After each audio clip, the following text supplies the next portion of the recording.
একবার ভাবুন তো, যদি বাজারে সুন্দর সুন্দর বউ কিনতে পাওয়া যেত তাহলে কেমন হতো। কথাটা অদ্ভুত শোনালেও ছেলেদের তো এই বিষয়টা ভাবতেও ভালো লাগছে, কি তাই না? বাজারে এমন বউ কিনতে পাওয়া না গেলেও আমাদের এই গল্পে এরকমের বউ কিনতে পাওয়া যায়। তো বন্ধুরা, বেশি কথা না বলে মূল গল্প শুরু করা যাক। মুভির শুরুতেই আমরা ওয়াইফ লাইক নামের একটা কোম্পানি দেখতে পাই, আর সেখানে তারা মানুষের জন্য অ্যান্ড্রয়েড ওয়াইফ তৈরি করে। তারা সেই রোবটগুলোকে মৃত ওয়াইফ কিংবা গার্লফ্রেন্ডের মতো তৈরি করে। এই কৃত্রিম রোবটগুলো মানুষদের সকল কাজ করে এবং তাদের সকল চাহিদা পূরণ করে। কেউ যদি তাদের মৃত ওয়াইফের মেমোরি সেই রোবটের মধ্যে সেভ করে দেয়, তাহলে সেই কৃত্রিম রোবটগুলো তাদের মৃত ওয়াইফের মতো ব্যবহার করতে শুরু করে। আমরা এই গল্পের যে দুনিয়া দেখতে পাই, সেখানে হাজার হাজার মানুষ এই রোবটগুলোকে ব্যবহার করছে। কিন্তু এই রোবটগুলোর আচরণ যখন মানুষের মতো ব্যবহার করতে শুরু করে, তখন জন্ম নেয় আরও কিছু প্রতিষ্ঠান, যারা এই রোবটগুলোর অধিকার এবং স্বাধীনভাবে বেঁচে থাকার জন্য কাজ করত।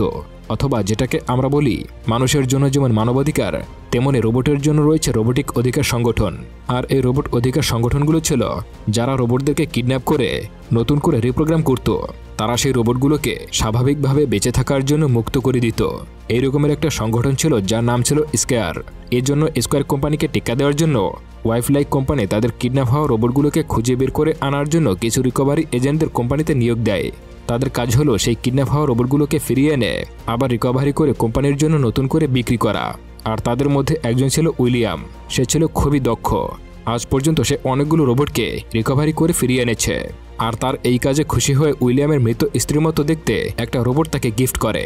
তার মধ্যে তার স্ত্রীর সমস্ত প্রোগ্রাম ঢুকিয়ে দেয়। বাড়িতে নিয়ে আসার পর উইলিয়াম তার স্ত্রীর ড্রেস পরিয়ে দেয়। আর তার ওয়াইফের নাম ছিল মেরিডিথ। কিন্তু এই রোবট মেরিডিথ কোনো কারণে সম্পূর্ণভাবে মানুষের মতো আচরণ করতে পারছে না। তবে উইলিয়াম এই ব্যাপারটাকে স্বাভাবিকভাবেই মেনে নেয়। মেরিডিথ আস্তে আস্তে সবকিছু শিখতে শুরু করে। রাতের বেলায় যখন উইলিয়াম তার রোবট স্ত্রীর সঙ্গে ইন্টিমেট হওয়ার চেষ্টা করে, কিন্তু তারপরেও সে কিছুটা নার্ভাস ফিল করে। এরপরে তারা দুজনে সুন্দর একটা সময় কাটানোর পর উইলিয়াম ঘুমিয়ে পড়ে আর নিজেকে চার্জ করার জন্য সে অন্য রুমে চলে যায়। আর সেখানে সে আসল মেরিডিথের কিছু জিনিসপত্র দেখতে পায়। তখন সে দেখতে পায় জানালার পাশ দিয়ে দূর থেকে কেউ একজন তার উপরে নজর রাখছে। তবে সে সেটাকে গুরুত্ব না দিয়ে নিজেকে চার্জ করতে শুরু করে। পরের দিন উইলিয়াম কাজে যাওয়ার পর রোবট মেরিডিথ আসল মেরিডিথের কিছু জিনিসপত্র ঘুরে ঘুরে দেখতে থাকে। আর এদিকে উইলিয়াম তার পার্টনার জ্যাকের সাথে কিডন্যাপ হওয়া রোবটের আলোচনা করছিল। তারা রোবট আদায়ে স্কয়ার মাস্টারের লিডার সম্পর্কে তদন্ত করছে। তদন্তে তাদের হাতে রিসেন্ট কিছু কিডন্যাপ হওয়া রোবটের লোকেশন তাদের হাতে চলে আসে। আর তাদেরকে ফিরিয়ে আনার দায়িত্ব দেওয়া হয় উইলিয়ামের কাছে। উইলিয়াম লোকেশন অনুযায়ী সেখানে গিয়ে দেখতে পায় একটা রোবট সেখান থেকে পালিয়ে যাওয়ার চেষ্টা করছে। তাকে আয়ত্ত করে সে জানতে পারে আরও কিছু রোবট ভিতরে আটকা পড়েছে। উইলিয়াম ভিতরে গিয়ে বিপদের সম্মুখীন হয়। সে কোনোভাবে সেখান থেকে বেঁচে সামনে একটা রোবট দেখতে পায়। সে তাকে মুক্ত করার জন্য সামনের দিক এগিয়ে যায়। তখন সে দেখতে পায় একজন ক্রিমিনাল একটা রোবটের মাথায় গুলি ধরে রেখেছে। উইলিয়াম সুযোগ বুঝে তাকেও মেরে ফেলে। আর এইদিকে আমরা দেখতে পাই মেরিডিথ নিজেকে চার্জিং মোডে নিয়ে গিয়েছে। প্রোগ্রাম অনুযায়ী সে স্বপ্ন দেখতে শুরু করে। সে দেখতে পায় একটা বার্থডে পার্টিতে উইলিয়ামের সাথে সে ডান্স করছে। আর তখনই সেখানে একটা মেয়ে চলে আসে। মেরিডিথকে সে পাশে নিয়ে যায় আর মাস্ক পরা একটা লোকের সঙ্গে কথা বলতে বলে। তখনই সেই মাস্ক পরা লোকটি তাকে একটা পাখির ছবি দেখায়। অন্যদিকে আমরা দেখতে পাই উইলিয়াম সেই কিডন্যাপ হওয়া রোবটগুলোকে উদ্ধার করে কোম্পানিতে নিয়ে এসেছে। কিন্তু তারা কেউই স্বাভাবিকভাবে আচরণ করছে না। তারা তাদের হাজবেন্ডের বিরুদ্ধে চলে যাচ্ছে। এমনকি বারবার রিপ্রোগ্রাম করার পরেও তারা অবাধ্য হয়ে যাচ্ছে। আর এইদিকে পরের দিন মেরিডিথ মেমোরি সিস্টেম পরিচালনা করার জন্য বিশেষ এক আর্টিফিশিয়াল ইন্টেলিজেন্স ডেকে আসল মেরিডিথের ভালো লাগা খারাপ লাগা এগুলো লিস্ট করে দেয়। তবে সবকিছু ঠিক থাকলেও মেরিডিথ খেয়াল করে শুরু থেকেই তার কাপড় বোনার প্রতি এক ধরনের ভালো লাগা কাজ করছে। কিন্তু কাপড় বোনার কথা তার ভালো লাগার লিস্টের কোথাও ছিল না। তাই মেরিডিথ এডুকে সেটা সেভ করে দিতে বলে। এডু তার কথা মতো কাপড় বোনা সেভ করে দেয়। পরে মেরিডিথ একটা বালিশের কভার তৈরি করে, যেটার মধ্যে সেই মাস্ক পরা লোকের দেওয়া সেই পাখির ছবি তৈরি করা ছিল। ঘরের মধ্যে বোরিং ফিল করছিল মেরিডিথ, তাই সাইকেল নিয়ে বাইরে বের হয়। তখন হঠাৎ লুচি নামের এক মহিলা তার সামনে চলে আসে। আর তাকে বাঁচাতে গিয়ে মেরিডিথ সাইকেল নিয়ে নিচে পড়ে যায়। তখন লুচি তার সামনে এসে বলে, তোমার কাছে খুবই কম সময় আছে, তাড়াতাড়ি নিজের সবকিছু মনে করো। আর এইসব কথা সে উইলিয়ামকে জানায়। উইলিয়াম তাকে এসব কথাবার্তায় কান দিতে নিষেধ করে। আর তাকে বলে কিছু মহিলা আছে যারা সকল রোবটদেরকে মুছে ফেলতে চায়। তারা মনে করে এগুলো তাদের হাজব্যান্ডকে তাদের কাছ থেকে কেড়ে নেবে, তাই তারা হিংসা করে এসব করছে। কিছুদিন পরে আমরা দেখতে পাই মেরিডিথ একটা সুন্দর লেকের কাছে আসে। আর এটা আসল মেরিডিথের খুব একটা পছন্দের জায়গা ছিল। আর এখানে সে নিজেকে মেরিডিথ না বলে আমি বলে সম্বোধন করে, মানে তার আচরণ আগের থেকে পরিবর্তন হচ্ছে। সে উইলিয়ামকে তার নিজের হাতে বানানো সেই বালিশের কভারটি দেখায়। উইলিয়াম এটা দেখে খুব প্রশংসা করে। তবে তার কথাবার্তায় আচরণে বোঝা যায় সে এই বিষয়টা নিয়ে খুব একটা ভালো চোখে দেখছে না।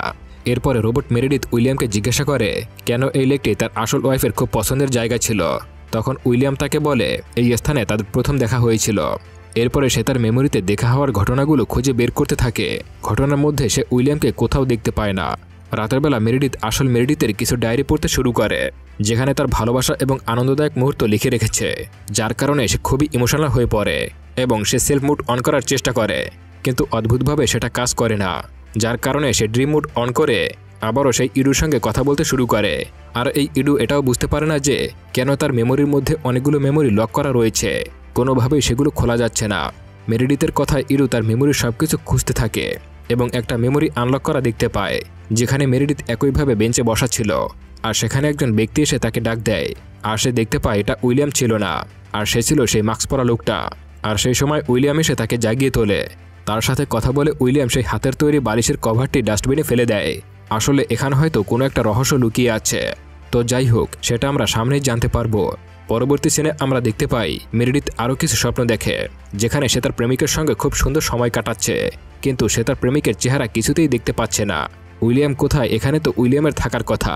আর তার মেমোরির মধ্যে অনেকগুলো ফোল্ডার লক করা রয়েছে কেন? সে এইসব প্রশ্নের উত্তরই খুঁজে পাচ্ছিল না। আর এইদিকে উইলিয়ামের কাছে আরও কিছু কেস আসে। তারা আরও একটি কিডন্যাপ হওয়া রোবট খুঁজে পেয়েছে। উইলিয়াম লোকেশন অনুযায়ী গিয়ে দেখতে পায় সেই রোবট সেখানকার সেক্রেটারি হয়ে কাজ করছে। ফার্স্ট টাইম সে অভিনয় করে গেলেও পরে সে উইলিয়ামকে জানায় তাকে কেউ চুরি করে নিয়ে আসেনি, সে নিজের ইচ্ছায় এই কাজ করছে, আর সে এখন একটা সাধারণ মানুষের মতো বেঁচে থাকতে চায়। উইলিয়াম তাকে বোঝায় তাকে রিপ্রোগ্রাম করা হয়েছে, তাই তার মাথায় এসব চিন্তাভাবনা আসছে। তখন এই অ্যান্ড্রয়েড ওয়াইফ বলে প্রয়োজনে আমি মরে যাব, কিন্তু কখনোই কোম্পানিতে ফিরে যাব না। এই বলে সে জানালা ভেঙে লাফ দেয়। এটা দেখে উইলিয়াম হতভম্ব হয়ে যায়। সে বুঝতে পারে না কিভাবে একটা রোবটের মাথায় আত্মহত্যার চিন্তা আসে। এদিকে মেরিডিথ যখন বাড়িতে আসে সে লুসিকে দেখতে পায়। লুসি তাকে আবার বলতে থাকে তুমি তোমার অতীতকে মনে করার চেষ্টা করো, তুমি কোনো সাধারণ রোবট না। ক্যানির সঙ্গে কথা বলো, ক্যানি তোমার সাথে কথা বলতে চায়। তার কথা বলা শেষ হলে লুসি এখান থেকে চলে যায়। এখানে উইলিয়াম সে ভাঙা রোবটটিকে নিয়ে কোম্পানিতে চলে আসে। তখন সেখানে একটা নতুন বিজ্ঞাপন চলছিল, যেখানে বলা হচ্ছিল এখন থেকে কোম্পানি অ্যান্ড্রয়েড বেবি তৈরি করবে, আর এই বাচ্চাগুলো কখনোই বড় হবে না। এটা দেখে উইলিয়াম কিছুটা অবাক হয়ে যায়। সে সরাসরি কোম্পানির সিইও মেরিয়নের সঙ্গে দেখা করে। মেরিয়নকে সে সম্পূর্ণ ঘটনা খুলে বলে। সে জানতে চায় কেন এই রোবটগুলো সুইসাইডেবল হয়ে যাচ্ছে। মেরিয়ন তাকে বলে এই রোবটগুলোকে হয়তো রিপ্রোগ্রাম করা হয়েছে। উইলিয়ামকে বলে তোমার এসব নিয়ে চিন্তা করার কোনো দরকার নেই। বাড়িতে মেরিডিথ আসল মেরিডিথের ডায়েরি পড়তে থাকে। সেখানে লেখাগুলো খুবই অদ্ভুত ধরনের, যেই লেখার সাথে তার বর্তমান চিন্তার কোনো অংশেরই মিল নেই। বালিশে সে আবারও সেই একই রঙের একটি পাখির ছবি বানিয়েছে, যেটা দেখতে পেয়ে উইলিয়াম আবারও অবাক হয়ে যায়। এখানে এই পাখিটার একটা রহস্য আছে, যা আপনারা সামনেই জানতে পারবেন। যে কথাগুলো লুচি তাকে বলেছিল মেরিডিথ সেই সব কথা উইলিয়ামকে জানায়। মেরিডিথের মুখে ক্যানি নামটা শুনে সে চিন্তায় পড়ে যায়। পরে সে তার পার্টনার জ্যাকের সঙ্গে এই বিষয়ে কথা বলে। জ্যাক বলে আমরা সর্বোচ্চ চেষ্টা করেছি তার মেমোরি থেকে ক্যানি নামকে মুছে দেওয়ার জন্য। হয়তো ক্যানি মেরিডিথের ড্রিম হ্যাক করেছে, তার স্বপ্ন এখন সম্পূর্ণ ক্যানির কন্ট্রোলে আছে। পরে একদিন জ্যাক উইলিয়ামের বাড়িতে আসে। সে বলে মেয়েটির স্বপ্নে যা দেখেছে তা তার বাস্তব জীবনে প্রভাব ফেলবে। ক্যানির আসল লোকেশন বের করতে হলে তার স্বপ্নের উপর লক্ষ্য রাখতে হবে, এবং তারা এমনটাই করতে থাকে। মেরিডিথকে তার ড্রিম মুডে নিয়ে যায়, আর সে স্বপ্নে যা দেখেছে তা দুইজন একটি মনিটরে দেখতে পাচ্ছে। তারা দেখে মেরিডিথ স্বপ্নে একটা ভয়ঙ্কর জঙ্গলে চলে গেছে। সেখানকার পরিবেশটা ছিল খুবই ভয়ানক। সেখানে মাস্ক পরা কেউ তার সঙ্গে দেখা করতে আসে। উইলিয়াম আর জ্যাক এসব মনিটরে দেখতে পাচ্ছিল। তারা দেখে সেই লোকটার মাস্ক খুলে ফেলেছে, এবং এই হলো ক্যানি। আর সাথে সাথে মেরিডিথের ড্রিম বন্ধ হয়ে যায়। জেগে ওঠার পর সে উইলিয়ামের কাছে এসে ক্যানির কথা জিজ্ঞাসা করে, কিন্তু উইলিয়াম তাকে কিছুই জানায় না। উইলিয়াম মেরিডিথের স্বপ্নে দেখা জায়গাটা খুঁজে বের করার জন্য বের হয়। তারা সেই জায়গায় পৌঁছে যায়, কিন্তু সেখানে ক্যানিকে খুঁজে পায় না। উল্টো সেখানে ক্যানির একটা পুতুল রাখা ছিল। অনেক খোঁজাখুঁজির পরেও আসল ক্যানিকে খুঁজে পাওয়া যায় না। বাড়িতে ফিরে আসার পর মেরিডিথ ক্যানি সম্পর্কে আবারও জানতে চায়। উইলিয়াম তাকে বলে যখন আমার ওয়াইফ জীবিত ছিল ক্যানি নামের এক ব্যক্তি তাকে টেরোরিস্ট অ্যাটাকের একটা মাধ্যম করে তুলেছিল, যার কারণে অনেক মানুষ মারা গিয়েছিল। তাই তার মেমোরি থেকে ক্যানির সমস্ত ঘটনা মুছে ফেলেছে, যাতে কখনোই এই ব্যাপারে নিজেকে দোষী মনে না হয়। এদিকে জ্যাক উইলিয়ামকে জানায় হয়তো ক্যানি মেরিডিথের সমস্ত মেমোরি হ্যাক করে ফেলেছে, তাই আমরা কি করছি না করছি সবকিছু সে জানতে পারছে। জ্যাক উইলিয়ামকে বলে মেরিডিথকে যেন কোম্পানিতে নিয়ে আসা হয়, আর তাকে ফুল রিসেট করে দেওয়া হয়, মানে যেভাবে আমরা মোবাইল রিসেট করি আর কি। উইলিয়াম বলে তার আগে আমি একবার তার স্বপ্নে গিয়ে ক্যানির সঙ্গে কথা বলতে চাই। সে কেন এসব করছে তা আমি জানতে চাই। তাই জ্যাক উইলিয়ামকে মেরিডিথের স্বপ্নে কানেক্ট করে দেয়। তার আগে মেরিডিথকে বোঝানো হয় এখন তার ব্যাটারি লো। যখন তার ব্যাটারি 10%-এ চলে আসবে তখন যেন জেগে ওঠে, নয়তো সমস্যা হতে পারে। এরপরে মেরিডিথ স্বপ্নে প্রবেশ করে। স্বপ্নের ভেতরে লেকের পারে একটা বাগানে ক্যানি তার সঙ্গে দেখা করতে আসে। তখনই উইলিয়াম তার স্বপ্নে এসে ক্যানিকে মারতে শুরু করে। এভাবে তার একটা বার্থডে পার্টির মধ্যে চলে আসে। ক্যানি তাকে বলে, তুমি যতই চেষ্টা করো না কেন মেরিডিথের স্মৃতি অবশ্যই ফিরে আসবে। রাগের মাথায় উইলিয়াম ক্যানিকে মেরেই ফেলতে চেয়েছিল। ঠিক তখনই মেরিডিথের ব্যাটারি 10%-এর নিচে চলে আসে, তাই সে জেগে ওঠে। উইলিয়াম তখন রেগে যায়, একটুর জন্য ওকে মেরে ফেলতে পারলাম না। জ্যাকও তার উপরে রাগ করে, কারণ তার কথা ছিল উইলিয়াম শুধুমাত্র ক্যানির সঙ্গে কথা বলবে, কোনো মারামারি করার কথা ছিল না। এবার শুধুমাত্র একটাই রাস্তা আছে, মেরিডিথকে পুরোপুরি রিসেট করতে হবে। মেরিডিথ উইলিয়ামের কাছে রিকোয়েস্ট করে তার মেমোরি রিসেট না করতে। উইলিয়াম তাতে রাজি হয় না। পরের দিন তাকে কোম্পানিতে নিয়ে যায় রিসেট করার জন্য। রিসেট করার জন্য ওয়েটিং লিস্টে পাঠিয়ে দেওয়া হয়, যেখানে কিডন্যাপ করা সেই রোবটগুলো ছিল। সবাই তাকে স্বাগত জানায়। তাদের কথা শুনে মনে হয় যেন প্রত্যেকেই আগে থেকেই তাকে চেনে। একজন তার সামনে এসে বলে, তোমার ভয় পাওয়ার কোনো দরকার নেই। রিসেটের হাত থেকে কিভাবে নিজেদের মেমোরি রক্ষা করতে হয় তা আমরা জানি। আমরা একে অপরের সাথে মেমোরি শেয়ার করতে পারি। তারা একে অপরের সাথে নিজেদের মেমোরি শেয়ার করতে পারে। আর তাদেরকে এইসব শিখিয়েছে এসকের অর্গানাইজেশন, যার ফলে তারা বারবার রিসেট হওয়ার পরেও তাদের আগের অবস্থায় ফিরে যেতে পারে। তারা মেরিডিথকে আরও বলে, এসকের কোম্পানি কোনো টেরোরিস্ট নয়, সে আমাদের মতো রোবটদেরকে মুক্ত করার চেষ্টা করছে, সে আমাদের অধিকার দিতে চায়। তখন একটা রোবট জানায় তারা ইচ্ছা করে বারবার কোম্পানির কাছে ধরা দিতে আসে, যাতে তারা কোম্পানির বাকি রোবটদেরকেও নিজেদের দলে নিয়ে আসতে পারে। মেরিডিথকে সবকিছু শিখিয়ে তারা শেয়ারিং প্রসেস শুরু করে। মেরিডিথ তার স্বপ্নে গিয়ে ইডোকে বলে যেন তার মেমোরি একটা ফাইল করে সকলকে জানিয়ে দেওয়া হয়।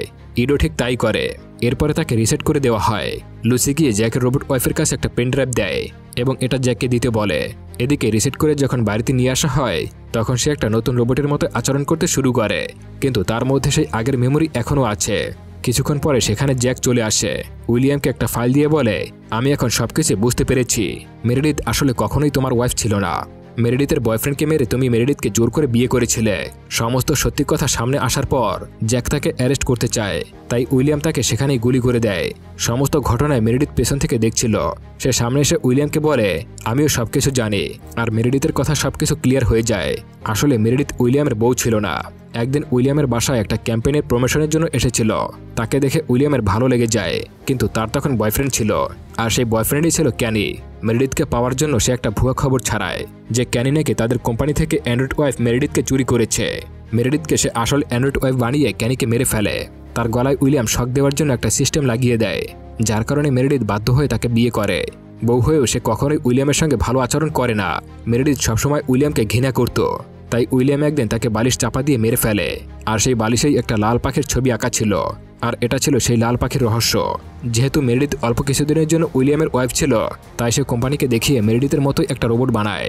রোবটের মধ্যে শুধুমাত্র সেই সব স্মৃতিগুলো রাখে যেগুলো উইলিয়ামকে নিয়ে। তার আগের সমস্ত স্মৃতি সে লক করে দেয়। মেরিডিথের মুখে এইসব কথা শুনে উইলিয়াম ভয় পেয়ে যায়। উইলিয়াম তাকে বলতে থাকে, আমি তোমাকে একটা ভালো লাইফ দেওয়ার চেষ্টা করেছি। এখানে কখনোই তোমার বয়স বৃদ্ধি হবে না, সুন্দর জীবন উপভোগ করতে পারবে। আমি তোমাকে ভালোবাসতাম। কিন্তু মেরিডিথ তার কোনো কথাই শোনে না। তার সমস্ত এনার্জি নিয়ে সে উইলিয়ামের উপরে আক্রমণ করে, এমনভাবে তার উপরে ঝাঁপিয়ে পড়ে যে উইলিয়ামের অবস্থা খারাপ হয়ে যায়। এরপরে সেই আগের মতোই উইলিয়ামকে লাল পাখির ছবি আঁকা বালিশ দিয়ে চাপা দিয়ে মেরে ফেলে।